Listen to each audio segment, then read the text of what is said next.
Assalamualaikum warahmatullahi wabarakatuh. Perkenalkan, saya Hilda Rahmi Islamiyati dengan NIM 1803 12458. Baiklah, di sini saya akan mempresentasikan alga air tawar berbahan mekar dengan penekanan daya cyanobacterial. Pendahuluan, ganggang tersuspensi mikroskopis atau fitoplankton sangat penting dalam pendukungan produktivitas ekosistem perairan. Fitoplankton memanfaatkan cahaya karbon dioksida dan berbagai nutrisi anorganik dan organik untuk fotosintesis menghasilkan biomasa yang menyediakan energi dan bahan didasarkan jaringan makanan. Biomasa fitoplankton yang baru diproduksi dikonsumsi oleh herbivora planktonik yang dengan pengembangan dan penguasaan menggunakan kontrol top-down pada produksi fitoplankton. Keseimbangan antara kontrol top-on dan top-down menentukan berapa banyak produksi bersih yang terjadi. Akumulasi fitoplankton yang menyebabkan perubahan warna yang terlihat yang paling sering yaitu warna kuning, hijau, biru, hijau, merah, dan coklat. Air yang biasa disebut sebagai mekar. Berkembangnya itu secara cepat dengan terjadinya melalui laju pertumbuhan dan pembelahan cepat atau dalam kasus spesies apung. Ketika kondisi kolom air yang stabil yaitu kurangnya pencampuran memfasilitasi akumulasi permukaan. Adapun tujuan dari judul ini yang pertama agar mengetahui mekar menumpuk, berkembang biak dan memanifestasikan diri dalam berbagai cara. Yang kedua, beberapa banyak mekar menumpukan di dekat permukaan air di mana cahaya berlimpah. Beberapa spesies pembentuk mekar menghasilkan senyawa yang beracun bagi biota termasuk invertebrata, misalnya zooplankton, ikan bersirip dan kerang, dan vertebrata konsumen air minum termasuk manusia. Kondisi ini tidak diinginkan dan beberapa dari sudut pandang pengaruh dari penggunaan air, reaksi, dan kesehatan, maka tersebutlah berbahaya. Ada beberapa plankton yang terlibat. Yang pertama, klorofita atau ganggang hijau. Anggota filum dari klorofita atau ganggang hijau adalah penghuni danau, waduk, sungai, dan sungai yang beragam secara geografis dalam keadaan tropik. Yang kedua, Dinofita atau Dinoflagetta. Filum ini terdiri dari taksa bersel tunggal yang sangat motil, beberapa di antaranya berlapis baja dan lainnya tidak. Yang ketiga ada Chlorosifita. Chlorophyta adalah alga planktonik motif yang tumbuh secara fototrofik 2. Dinamika cyanobacterial blooming berbahaya. Aspek yang sangat mengganggu dari mekar berbahaya adalah laporan yang berkembang tentang mekarnya yang berkembang biak di perairan yang sebelumnya bebas mekar yang mengalami penggayaan nutrisi antropogenik atau paling sering 10N atau P. Racun yang terdokumentasi dan general penghasil rasa atau bau atau Mixrositis anabana, Apanizomenon, Aminopsis, Pseudopemosis yang menjadi salah satu yang lebih umum dan bermasalah dalam operasi budidaya, termasuk lele, segar, hingga payau, udang bebas lang, dan jaringan salmonellin. Budaya pena atau faktor lingkungan yang mendiasikan ekspektasi cyanobacterial boom. Bagaimana faktor ini dapat berkembang dengan aktivitas manusia dan karena potensi pengendalian dan pengelolaan aktivitas ini. Yang pertama, nitrogen dan fosfor. Pada skala sekunder ekosistem, nitrogen dan fosfor biasanya tidak mencukupi kebutuhan pertumbuhan tanaman. Yang kedua, bahan organik. Kandungan bahan organik telah disebut sebagai kemungkinan modulator pertumbuhan dan dominasi cyanobacteria 9,47. Yang ketiga, elemen besi dan jejak besi atau Fe, dan rangkaian elemen jejak adalah mikronutrien penting untuk pertumbuhan alga. Fe adalah kofaktor enzim dalam banyaknya jalur biokimia. Konduktivitas dan salinitas. Salinitas dan kekuatan ion atau konduktivitas. Perairan telah disebut sebagai regulator potensi fiksasi CO2 dan N2 cyanobacteria, pembentuk bloom.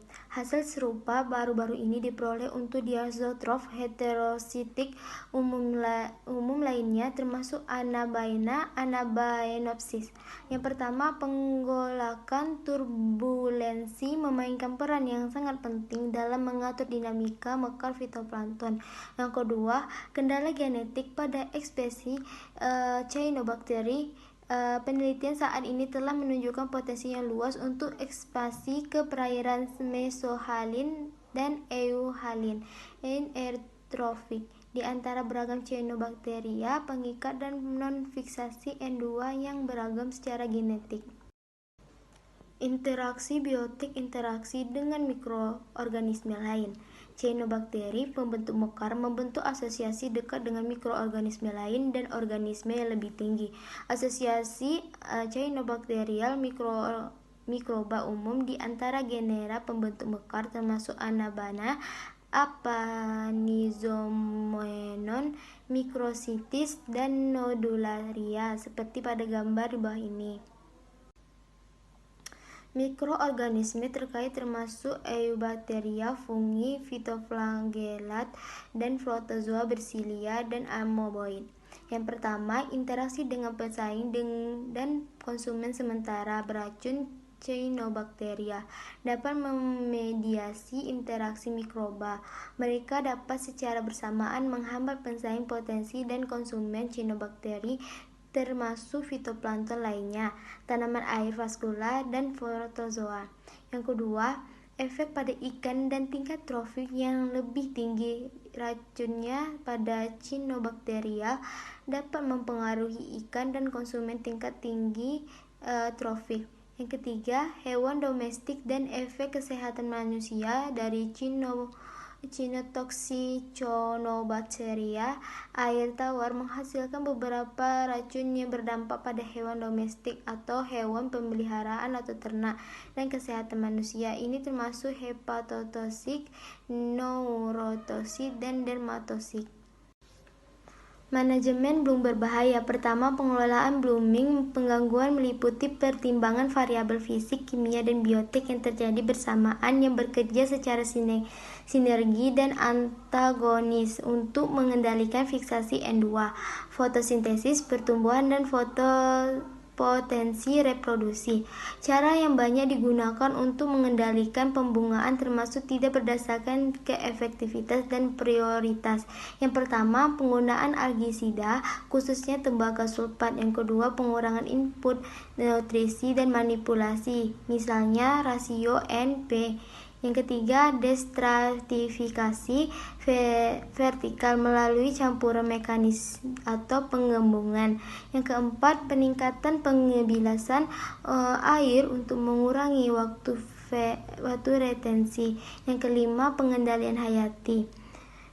Manajemen fosfor. Memasukkan fosfor ke ekosistem perairan sebagai besar disebabkan oleh 3 sumber berbasis lahan. Yang pertama, lipasan permukaan sumber non-point. Yang kedua, sumber titik termasuk limbah dari instalasi pengelolaan air limbah industri dan kota.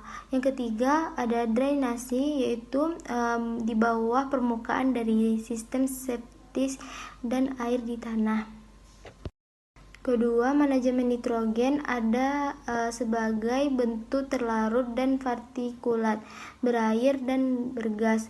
Berbagai jenis kimia N menciptakan tantangan ilmiah dan manajemen karena hampir semua bentuk tersedia secara biologis dan siap ditukarkan di dalam dan di antara kolam air dan sedimen. Bentuk gabungan dari N termasuk N anorganik termasuk DIN, amonium, NH4+, nitrat NO3-, dan nitrit NO2-. N organik terlarut NON, misalnya asam amino dan peptida urin organonitrat, dan partikulat organik N atau PON peptida, protein, bahan organik kompleks, dan detritus organik. Bulan pertama, mekar air cyanobakterial adalah fenomena di seluruh dunia, dan karena itu diatur oleh interaksi variabel lingkungan yang beragam secara geografis dan ekologis.